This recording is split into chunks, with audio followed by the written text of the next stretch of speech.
shapes and different materials. The shingle that we're looking at here today, this is an asphalt shingle that's probably rated for about 15 years.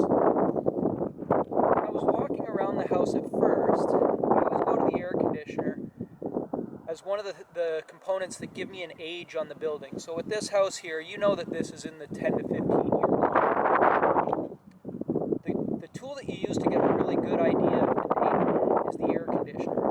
You can get the serial number, you can get the age of the air conditioner from the serial number. So with this house here, I know that it's 9 years old. So this shingle here is 9 years old. Some of the things that I'm looking for when I look at these shingles is loss of gravel. Okay, right here you can see these little black marks. We're starting to lose gravel. If you look at the shingles themselves, the type of tile that you have here, the type of shingle tile, there's still lots of gravel on top of it. No signs of any real pitting. You can see little spots where maybe some asphalt has started to come off.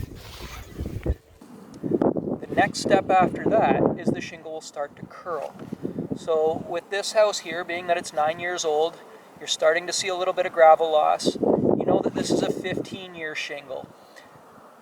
In terms of what the buyers would expect to get out of this, you'd tell them that they probably have about 5 years to go. Depends on the direction that the roof faces as well. A southwest facing roof pitch will always wear out faster. And this is a southwest facing roof pitch. It's 1 o'clock in the afternoon, the sun is just over here. This takes a lot of the direct sunlight, so it wears out quicker than any of the other pitches. So this is going to be your worst case scenario. There is a spot just over here that I want to show you guys where the wind has got under a couple of the shingle tiles and blown some of the shingle tiles off.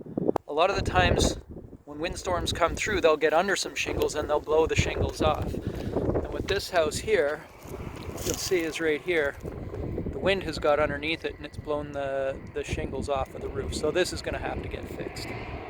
But in terms of the condition of the roof itself, the valley looks fine.